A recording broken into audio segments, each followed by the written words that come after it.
I don't know what I feel. This was your lesson. That thought kept circling in my mind like a lone hawk in a colorless sky. I stood there in the living room, watching the dust motes swirl in the pale morning light, trying to remember how I used to breathe. It's strange how silence can roar so loud when something inside you finally snaps. Time had never felt like such an enemy until I realized how little of it I truly invested in us. The hours I poured into work, the deadlines, the half-hearted nods at dinner. Suddenly, they all pressed down on me like a debt collector demanding a payment I couldn't afford. I was a man who believed in slow progress and steady devotion, never suspecting time would accumulate cracks in my marriage until those cracks became a chasm. I'm John, 35, born in the damp corners of Seattle, transplanted to the relentless pulse of New York City. Sometimes I think I came here just to outrun the constant drizzle back home. I wanted a future, a bigger slice of the American dream. And for a while, it felt like I was well on my way, especially after I married Catherine. She was my bright reflection of everything I wished I could be. Creative, spontaneous, courageous in ways that made me uneasy but alive. We settled into a high-ceilinged apartment in Brooklyn, near enough to the river that I could jog along the waterfront and pretend I was still chasing fresh starts. But time took everything I valued and quietly tested each edge, looking for the weakest point. Catherine and I believed we could build an unbreakable bridge between our differences, but maybe we both forgot to check if the foundation was truly secure. Somewhere along that line, she changed, or I did, or maybe we both did. Now, when I look back, I wonder if I ever heard her unspoken words. That book, How to Build Bridges, a gift I gave her on our anniversary. Blank pages inside. No text, no instructions, just an echoing emptiness. It was meant as a nudge, a gentle code for, let's create something new. Let's fill these spaces with us. She laughed, not fully understanding, and for a fleeting moment, I thought we'd share the joke, that she would catch the meaning in my eyes. But she only shrugged. She never took that blank book as a sign. And I was too tired to push. Then the pregnancy came. Her cheeks glowed. She said it was a miracle. I tried to feel that spark too. But when our son was born, I looked at his tiny hands, his dark curls, the deep olive hue of his skin. It didn't match hers, pale and sun-kissed in a different way. And it definitely wasn't from me. Irish and German blood, light hair, easily freckled. I told myself genetics can be tricky. A second cousin's trait, or some random quirk of fate. But a seed of doubt took root. Still, I stayed silent. I convinced myself that this was my son, no matter what. I tried to love him with all I had. And yet, a part of me remained on guard, like a soldier waiting for an inevitable ambush. The ambush came one night, in the shape of resurrected messages on WhatsApp. I never understood how technology sometimes spits out things you think you deleted forever. But there they were, blunt and raw. You were so deep in me that I forgot how to breathe. The words stabbed at me as if each letter was a chisel pounding into my chest. Attached, the name Marco, or more specifically, Chef Marco, the man from the restaurant where we'd celebrated our anniversary not long before. Catherine had chosen that place. She raved about the authentic Italian flair, the excitement of the menu, the charisma of the chef. I'd barely noticed. I was too preoccupied with pleasing my boss by responding to texts about an upcoming project. I remember my phone lighting up the table while Catherine sipped wine with a sparkle in her eye. I assumed that sparkle was for me, for the memories of our wedding day. Now I knew better. Reading those words, I felt as though someone had jammed hot needles under my fingernails. The humiliation was savage. She'd given that man a part of herself that was supposed to be mine alone. A part she once offered me with trembling laughter in our early days, when we were so young, so convinced in our immortality as a couple. And in those messages, I found an image that was more than words. Her voice, her whispered gasps. A few lines of text were enough to conjure a mental picture that threatened to tear me apart. I didn't scream. I didn't fling the phone at the wall. My father once told me that real fury can be ice cold, that the loudest person in the room is often the weakest. So I swallowed the shards, each message slicing a new cut in the back of my throat. I kept reading until my eyes glazed over. It was like a window had opened onto a private scene, something I should never witness but couldn't tear my gaze from. The subtext was sexual, raw. Her describing the angle of his hands, how he smelled of rosemary and smoke from the kitchen, how they'd stolen moments in the restaurant's back office. I forced myself to read each detail, let it soak in. Maybe I wanted to cauterize the wound so it would never fester with illusions. Eventually, I deleted them again, as if my denial could restore my shattered sense of trust. My heart was racing. My mind was locked in a standoff with my soul. I closed my eyes and listened to the hush of the apartment. Catherine was asleep in our bed. The baby's soft breathing came from the nursery. I stood there, phone in hand, thinking, should I confront her now? Wake her up and demand answers? But all I felt was the suffocating sense of betrayal, so thick it sapped my breath. Time, once again, showed me the depth of my negligence. I hadn't guarded our marriage. I hadn't listened when she tried to talk about her lonely days at home, her freelance gigs that gave her more freedom than me. That same freedom brought her into contact with Marco, the charming chef. I didn't want to think about them meeting at his restaurant after hours, her sketching new logos or menu designs while he tested recipes.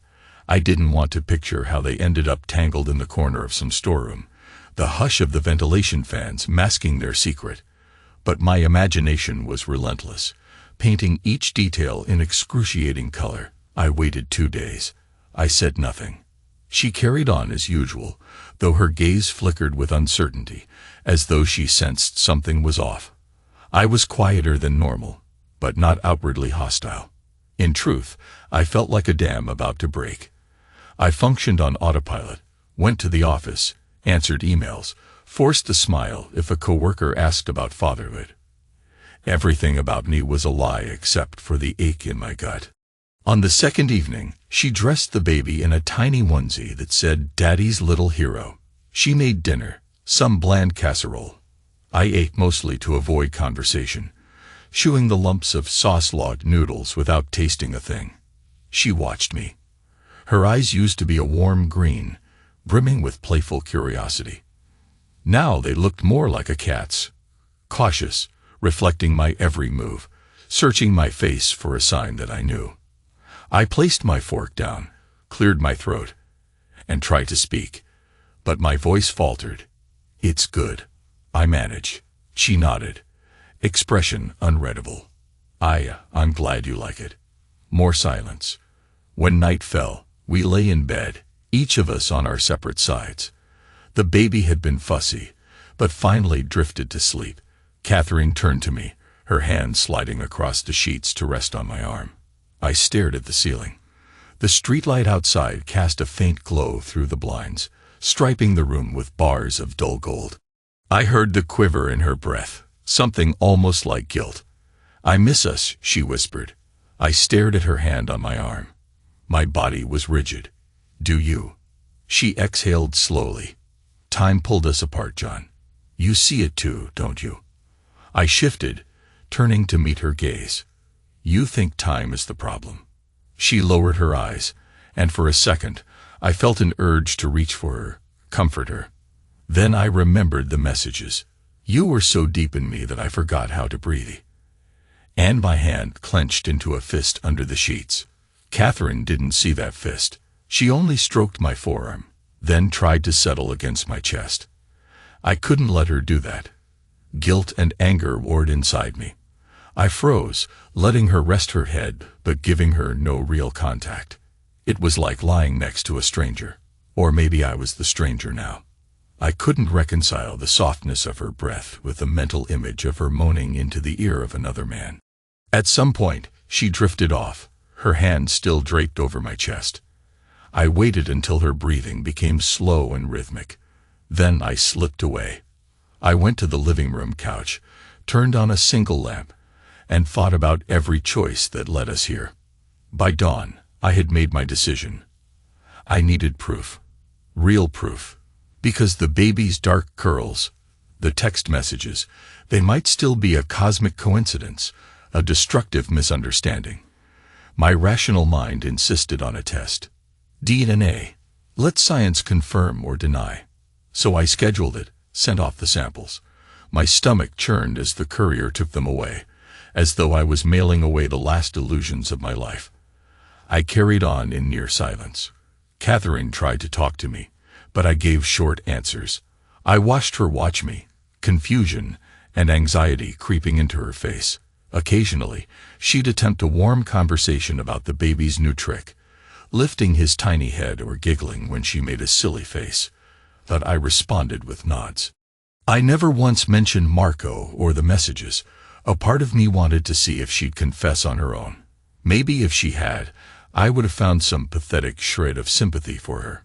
Instead, she grew more distant, as if waiting for an unnamed disaster. A week passed. The test results arrived in a plain envelope. I didn't open them right away. The baby was in the bedroom. Catherine was out buying groceries. I stared at that envelope like it was a coiled snake. I steeled myself, tore it open, scanned the lines. It only took me a few seconds to see the verdict. There was zero possibility the child was mine. I wanted to smash something. A glass, a lamp, the entire damn apartment. But I just stood there, reading the numbers. 0% paternity. The precision of science was merciless. I set the pages aside, rummaged in the closet until I found that blank book, How to Build Bridges. The one I'd given her as a message of hope. It felt heavier than it had any right to be. When Catherine came home, I was in the kitchen, leaning against the counter. I laid the envelope on the table. The baby's coos trickled from the bedroom monitor. She put the grocery bags down and glanced at the envelope, at the blank-covered book by its side. Her face drained of color. She understood even before she opened it. Maybe she saw the expression in my eyes, or recognized the official letterhead. She took a trembling step forward. "John," she managed. I didn't speak. I merely pointed at the envelope, then at the book. She lifted the letter, read it, pressed a hand to her mouth. "John, I." She trailed off, tears forming instantly, but not falling yet. "I can explain." I stared at her.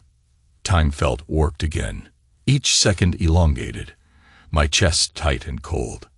"No," I finally said, voice so quiet it surprised me. "Don't explain." She reached for me, but I stepped back. "John, please." I turned, walked toward the door, and left it open behind me. I could hear her call my name in a broken sob. My footsteps on the hallway floor echoed, as if I were marching down a tunnel that led straight out of my old life. In the days that followed, she tried everything. Texting, calling, emailing. She even showed up at my office, once, tear-streaked cheeks, wanting to talk. I refused. My office security had to gently escort her out when she wouldn't leave. Some of my coworkers whispered, eyebrows lifted in pity or scandal. I didn't care. I'd become a fortress, an iron wall. If I let her speak, I'd have to feel the warmth of her voice, the memory of her skin, and that was more than I could bear. So I shut down. I got myself a short-term apartment rental, just a furnished place with the basics. I told my boss I needed personal time, but I would still handle key projects remotely. He understood, or maybe he just saw the look in my eyes and decided not to pry. My nights became a study in emptiness. Drinking scotch, staring at the ceiling, imagining that infant's face, so innocent, yet a living reminder of my humiliation. For a while, I hated that child, hated that his existence had shattered my illusions. Then I felt ashamed. He was blameless. A little life who knew nothing but the softness of a cradle. My anger turned inward, chewing at my insides. Meanwhile, Catherine's messages kept coming. First, they were pleas for forgiveness. "I'm sorry. I love you. Let me explain." Then they evolved into confessions of guilt, self-loathing, I made a terrible mistake. I never meant to hurt you. I was lonely. I was lost. Finally, they became desperate. I'll do anything, John. Please don't walk away. I read them in a numb haze. Sometimes, for an hour or so, I'd let myself wonder if I could forgive her. Could a man rise above such a betrayal? But inevitably, I'd recall the scorching words from that phone. I'd picture Marco's hands on her, the raw passion she must have felt. Then my stomach would clench, and I'd have to stop reading. About a month later, she convinced me to meet. Maybe I was just curious to see what she looked like now that the secret was fully out. We chose a neutral place, a quiet park near the East River. Late afternoon sun cast long shadows across the benches. I found her standing by a railing, arms wrapped around herself. She wore a simple jacket and jeans, hair pinned back. When I approached, she turned. The heartbreak etched into her features was undeniable. Still, I kept a stoic face. "Thank you for coming," she began softly. I said nothing, leaning against the metal railing, eyes on the water. The breeze smelled faintly of salt and city grit. "John," she whispered, "I'm sorry. I don't know how to fix this." I stared at a passing ferry, the churn of the wake behind it. "Why, Catherine? Why him?" She swallowed. I was alone. "You were always working." "Marco." He paid attention to me in ways I guess I needed to feel seen. My chest tightened. "You needed to feel seen. So you let him father a child." Tears shone in her eyes. "It wasn't planned. It started as a stupid fling." She paused, voice catching. "I was designing a new logo for his restaurant. He's so passionate about what he does, and I felt worthless at home. And that gave you the right to tear our marriage apart." My voice rose, slicing the quiet. She flinched, tears spilling over. "I know I have no defense, but I never stopped loving you. I was stupid, searching for some spark. It happened faster than I realized. And then I got pregnant. I prayed it was yours, that maybe I was just overthinking. I tried to bury it. I was afraid. If you knew, it would break us." I laughed bitterly, the sound hollow. "Congratulations. You got exactly what you feared." She reached for my arm, but I pulled away. "Don't," I warned, voice low. "Please, John, is there any way?" I cut her off with a flat, "No." Silence. She bit her lip, shoulders slumped. "I understand. Do you?" She nodded, tears dripping down her cheeks. "I destroyed us. I know. But at least let me say I'm sorry." I fixed my gaze on her. "I hear you, but you can't rebuild what you broke. That empty book was supposed to be our new start. Instead, it's just as blank as you left it." She pressed her trembling lips together. Her eyes were bloodshot, and she whispered, "That's the worst part, knowing I can't erase it. But I can't stop trying, John. I still love you." A numb rage hummed in my veins. "Love," I repeated, my voice dripping with cynicism. "Keep it. I'm done." I turned and walked away. She called my name once, but didn't follow. I suppose she finally accepted that no apology could mend such a betrayal. Perhaps in another timeline, with more patience or fewer illusions, I could have found some path to understanding. But this was now, and the wound was raw. Weeks stretched on. She emailed me about divorce proceedings. I told her to handle everything through my lawyer. She tried to arrange a meeting, but I refused. The baby was now 2 months old, and in the photos she sent, unrequested, by the way, I saw how he looked more and more like that man, Marco. The same dark curls, the same slightly mischievous spark in his eyes. She wrote, "Please don't punish him for my mistakes."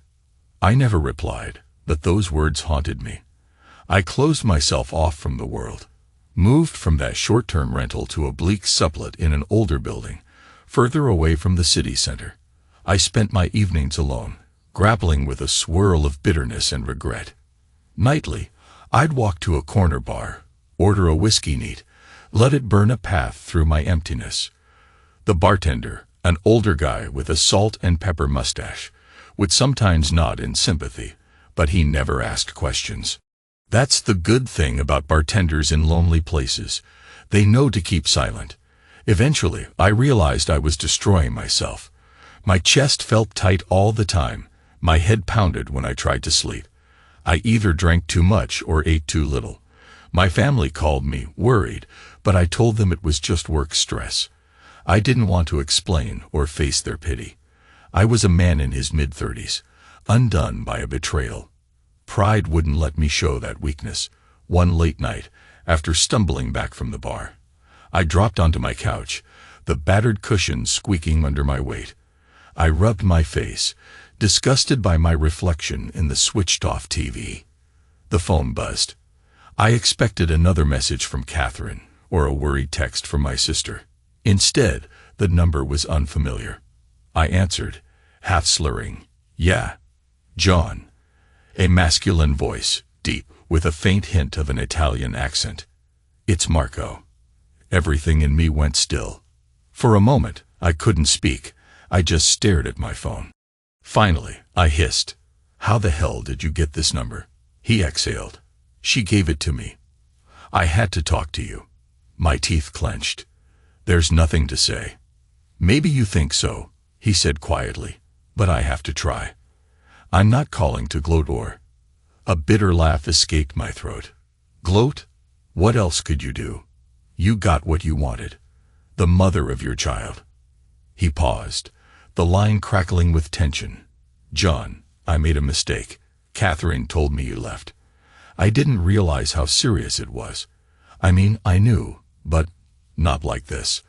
I stood, pacing my shabby living room. "Well, you destroyed a marriage, fathered a kid with another man's wife, and now you didn't realize how bad it could get.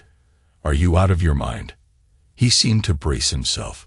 "Yes, I am. Listen, if I could take it back, I would. Catherine says she doesn't want to be with me. She's broken inside. And I know it's my fault too." My voice cut like a razor. "She's broken. Congratulations. You've discovered basic cause and effect." Silence swelled. Then he murmured, "I just wanted to say I'm sorry, man to man." I slammed the phone down, ending the call. My breath came hard. I almost threw the phone across the room, but somehow I resisted. I didn't want to give him the satisfaction of a response. Instead, I dropped onto the couch again, heart hammering. He had no right to come crawling into my private exile, seeking absolution. He had stolen everything from me. The baby, the illusions of marriage, the last shreds of trust. I felt a dangerous electricity in my veins, as though I wanted to set the entire city ablaze. And so a new phase began. Anger. Real, seething, uncontrollable. I tried to mask it at work. I immersed myself in projects, snapping at anyone who made a minor error. My performance soared, ironically, because I funneled all that fury into hitting every benchmark. My boss praised me for stepping up. I nodded and forced a polite smile, all the while imagining how good it would feel to corner Marco in some deserted alley and make him pay with bruises. For a man who'd never been violent, I had disturbingly vivid daydreams. One night, my phone buzzed again. This time, a text from Catherine. "We need to finalize the divorce and discuss custody. Please." Custody. That word was the final dagger. The child wasn't mine, and we both knew it, yet some piece of paper might still try to loop me in. Rage pulsed in my temples. My heart hammered as I typed back, "He's not mine." Then I tossed the phone aside and tried to ignore the frantic beeping as she likely replied. But my chest grew tighter, my mind spinning. That's when I grabbed my jacket and stormed out into the street, ignoring the drizzle and the city lights. I walked for what felt like hours, passing bars, bodegas, people huddled under umbrellas. The traffic hissed by. The neon buzzed overhead. Eventually, I ended up near the restaurant where Marco worked, where this entire nightmare began. The neon sign glowed with that false warmth. My fists clenched as I saw customers inside, laughing around candlelit tables, no idea of the drama swirling in the shadows. I half expected to see Marco's tall, broad-shouldered figure in the front. Instead, he was probably in the kitchen, orchestrating aromas while swirling pans over open flames. I pictured him searing scallops, wiping sweat from his brow, maybe tasting the sauce with that intense concentration Catherine once said she found alluring. My jaw locked. I considered marching in, but that would have led to a scene. I wasn't ready for public humiliation. Instead, I just stared, letting the rain soak me, letting my anger fester. Time pounded in my ears, my own heartbeat, the unstoppable tick of life that refused to give me a moment's peace. The city seemed too alive, too unaware of the storm inside me. Eventually, I turned away. I walked aimlessly until I reached the river, the black water swirling under distant lights. I leaned on the railing, my jacket drenched, and whispered to the night, "You haven't beaten me yet." Whether I was talking to Catherine, Marco, or my own battered soul, I wasn't sure. When the divorce papers finally came, I signed them. Catherine had included a note. "I'm not asking for anything. I just want to move forward. But I beg you to forgive me someday." I stared at that sentence, reread it a dozen times. Move forward. She wanted us both to find a separate kind of peace. Maybe. But the word forgive lodged in my throat like a shard of glass. My healing was nowhere near done. I dropped the documents in the mail the next day. My wedding ring sat in a drawer, a cold band of metal that meant nothing now. My identity as a husband was dead. I was just John again, though I hardly recognized the man I'd become. Days bowled into weeks. I told my boss I was ready to come back to the office. I needed normalcy, routine. Work numbed me, gave me daily goals, a reason to wake up. At night, I dropped by the gym instead of a bar, pounding the treadmill until sweat drenched my shirt. It was better than drowning in whiskey. Sometimes I wondered if Catherine was still in that apartment, or if she'd moved out, or if she was with Marco, but I forced those questions away. Thinking about them only reopened the wound. My phone rang less often now. My mother left a handful of concerned messages, but I rarely answered. My sister called, wanting to visit. I put her off. Eventually, even Catherine's messages stopped. She must have realized I wasn't going to respond. That's when a strange calm settled over me. Not peace, just quiet, like the eye of a storm. No more calls, no more pleas, no more illusions. My reflection in the bathroom mirror told its own story. Dark circles under my eyes, stubble creeping along my jaw, a tension in my gaze that hadn't been there before. But I was stronger than I'd ever been, in a warped sort of way. The bitterness had shaped me into steel. I carried myself differently, walked with an edge. It wasn't happiness, but it was survival. One late evening, as I was finishing a project at my desk, my phone vibrated. I glanced at the screen. An unknown number. For a moment, I thought it might be Marco again, or some telemarketer. I almost ignored it. Then curiosity won, and I picked up. "Hello," I said, voice guarded. "John." A woman's voice. Not Catherine. "This is Anita. I work as the event manager at the restaurant." Marco's restaurant. My stomach twisted. "Why are you calling me?" She cleared her throat. "Marco asked me to. He's leaving for Chicago in a few days. He sold his stake in the place. He wants to meet you. He said he owes you a face-to-face conversation before he goes." I gripped the phone, knuckles white. "I have no interest in meeting him." She paused, uncertain. "He insisted I try. He said it's important. He wants to say something. Personally." My heart pounded. I stared at the half-finished spreadsheet on my computer screen. So the man was fleeing. Or moving on to another opportunity. The thought sparked a swirl of conflicting emotions. Should I just ignore him?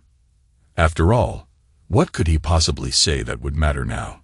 Yet a dark part of me wanted to see him, to look him in the eye. Maybe there was something to be gained from that. closure, or the chance to deliver a blow I'd been saving for months. The old me would have declined. The new me was done running. Where? I asked. She gave me a time and address, some quiet cafe away from the restaurant. Tomorrow evening. Please. He'll be there. I hung up without another word. My hands trembled as I closed my laptop. So this was it. The final confrontation. Or maybe just a pointless exercise in dredging up old wounds. Either way, I knew I'd be there. The next day, I arrived early, wearing a simple black jacket and jeans. The cafe was nearly empty, just a few customers sipping coffee under warm yellow lights.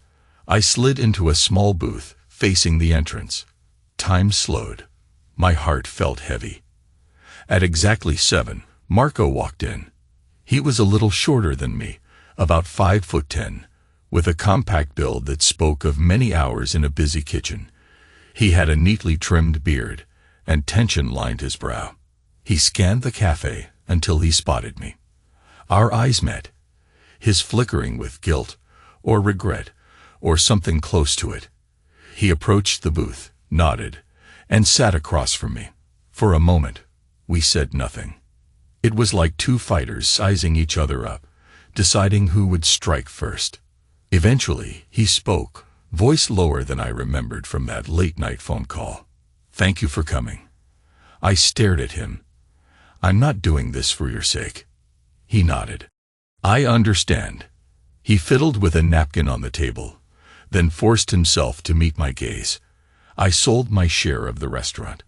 I'm heading back to Chicago to help my parents with their place. Something about being closer to family might help me become a better man." I was silent, my jaw tight. He continued, "I know you hate me, and you have every right. I needed to see you before I go, to say I'm sorry, really sorry." His words hung in the air. I pictured him in the restaurant's kitchen, flirting with Catherine, letting his hands wander. My pulse hammered, but I kept my face calm. "Sorry," I repeated. "What good does that do me now?" He grimaced, nodding slowly. "None. But maybe it's worth something for me to own my guilt, so you can walk away knowing I'm not deluding myself about what I did. I had no right to touch Catherine, no right to father that child. But it happened." He exhaled, rubbing his eyes. "I didn't plan to break your marriage. But that doesn't absolve me." I watched his every gesture, searching for deceit. All I saw was weariness, a man undone by his own reckless passion. "So," I said, "you're running, because it's easier to vanish than to face what you did." He met my stare. Maybe, or maybe I realized I have to start from scratch. Here, everything reminds me of my failure. It's suffocating. I drummed my fingers on the table. "And Catherine, are you leaving her behind too?" He shrugged, voice hollow. "She never wanted a relationship with me. She told me it was her mistake, not some love affair. She's staying in New York. I plan to keep in contact about the child if she allows. But I don't know, man. She hates me as much as you do, maybe more." A hot coil of rage flickered in my chest, but also something like relief. So she wasn't with him. It was a moot point. The damage was done. "Why tell me all this?" I asked. He folded the napkin into a tight square, knuckles tense. "Because I need you to know. Catherine is not a bad woman, John. She was lonely, messed up, and I took advantage. I saw the chance. I let my ego run wild. But she loves you. She told me that every time I should have stopped." My jaw clenched. "Don't talk about her love for me. That's not love." He dropped his gaze, swallowing hard. "You're right. I have no right to define it. I know she regrets it all." His voice trembled. "I've been with other women, but I never saw such torment after an affair. Catherine nearly fell apart. She doesn't want me, never did. She wanted you, but she was lost. And that's on me too." Part of me wanted to smash his face into the table. Part of me wanted to laugh at the absurdity of it all. We were two men tangled in a tragedy that neither of us fully understood. The barista approached, asking if we wanted coffee. I waved her off with a sharp gesture. She retreated quickly, sensing the tension. Marco rubbed a hand over his mouth. I know this changes nothing. I just wanted you to hear me, to see I'm not gloating or trying to justify myself. I messed up. I destroyed your marriage. That's on my conscience forever. The overhead lights buzzed softly, filling the silence. Then I spoke, my voice quiet but with a hard edge. She was everything to me. I tried to build a life, a marriage, and you slid right in when you saw an opening, because I wasn't vigilant enough, or romantic enough, or something else. Now I'm alone. That's the reality. He nodded, tears glinting in his eyes, though he held them back. I can't fix that, but I'd rather leave knowing you got to call me out, face to face. I let out a long breath. My shoulders felt weighted. What do you want from me now? Forgiveness. He shook his head, eyes lowering. I'm not that knave. I just don't want to hide behind excuses. That's all. A tense moment passed. Finally, I leaned forward, scanning his face for any sign of smugness. I found only regret. I won't forgive you. I said, each word precise. Not tonight. Maybe never. But I won't chase you down either. You chose your path. Live with it. He swallowed, nodding. Fair enough. We sat there a moment longer, two men on opposite sides of an unbridgeable gap. Then he rose to his feet, meeting my gaze one last time. I hope you find your peace, John.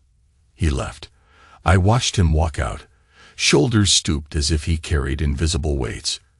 In a twisted sense, I felt strangely calmer. He'd shown me his remorse, bared himself to my anger, and accepted that I'd never absolve him. It was a small shift in the tectonic plates of my bitterness, but it was there. I stood and left the cafe, ignoring the barista's curious stare. Outside, the evening air felt cooler, sharper, like it had rained while we talked. I glanced at the sky, at the streetlights glistening on wet pavement, and a single thought pulsed through my mind. I'm free. The man who participated in my betrayal was walking away, heading for a different city, leaving behind a child he fathered with my wife. Ex-wife. My fists clenched, but I kept walking, feeling a weight lift from my lungs. If there was a path back to life, maybe this was the first step. Months slipped by. Our divorce became final, every legal detail tidied up. Catherine occasionally sent messages, mostly about the baby's well-being. I ignored them at first, but over time, my fury settled into a quieter wound. He was an innocent life, after all. Eventually, out of courtesy or some numb sense of duty, I began offering short replies. I see. That's good. Take care. I never asked about her or Marco, and she never brought him up. From what I gleaned, she was raising the child alone, with occasional help from a friend. She apologized again, once or twice, but I let it pass without comment. A new normal emerged in my life. I threw myself into a fitness regimen, read more, even took a few weeks off to travel. I went back to Seattle to see my parents for a quiet Thanksgiving.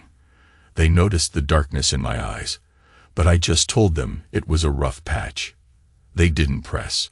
Maybe they sensed that the best help was to let me heal on my own terms.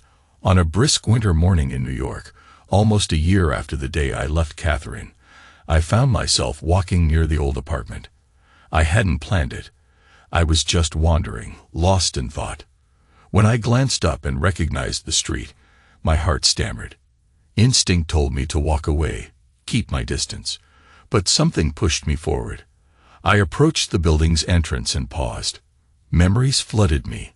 The day we moved in, arms laden with boxes, laughing at how the elevator took forever. The lazy weekends we once spent painting the living room walls. The argument we had about curtains. The night I left that envelope on the kitchen table. The open door behind me. I stood there, wrestling with whether to press the buzzer. Was I searching for closure, or just pain? Finally, I shook my head and turned to go. Then the door opened from inside. A neighbor, carrying groceries, recognized me. "Hey, John, long time no see," he said, politely holding the door. Before I could refuse, I found myself in the lobby, exchanging awkward small talk. The neighbor left, the automatic door closing behind him. And there I was, in that familiar hallway, hearing the echo of my footsteps. I had no idea if Catherine still lived here. Maybe she moved. The place looked the same. Same gray carpet, same slightly flickering light overhead. My heart hammered. I forced myself to climb the stairs to our old unit on the 3rd floor. I stared at the door, that once comfortable threshold. A brass number glinted. My mouth went dry. Then it opened. Catherine stepped into the hallway, rummaging in her purse for something. She froze when she saw me. Her eyes went wide, and for a second, we both just stared. My pulse roared in my ears. She spoke first, voice trembling. "John." I swallowed. "Catherine." My throat felt like sandpaper. Sorry. I ended up here by accident. Didn't mean to disturb you." She hugged her purse to her chest, a dozen emotions flitting across her face. Shock, longing, guilt, fear. "It's okay. I mean, do you want to come in?" The question hung in the hallway. Part of me screamed to run, but another part, deeper, maybe braver, made me nod. "Sure." She stepped aside, and I walked into the apartment. The living room looked different. New furniture, a different color rug, a colorful baby mat with toys scattered around. The blank book, How to Build Bridges, was nowhere in sight. I felt a pang. She motioned to a chair, and we sat. The atmosphere pulsed with the tension of a year's unspoken truths. Finally, I cleared my throat. How's everything?" She twisted her hands. "We're okay. I'm raising him. He's a happy baby, John. Marco sends money sometimes, but he's not really around, and I haven't asked for more. I'm just doing my best." I nodded, eyes drifting to a photo on the shelf. Catherine holding the baby, both smiling. The baby had grown. His hair was thick and curly, his big brown eyes bright. I felt a tug at my chest, a mix of sadness and relief that I wasn't in that photo, that I couldn't be, even if I had wanted. Catherine followed my gaze. "I know he's not yours. But if you ever want to see him, talk to him, you can." I pressed my lips together, unsure how to respond. "I appreciate that," I said quietly. "But I'm not his father." She lowered her eyes. "Right."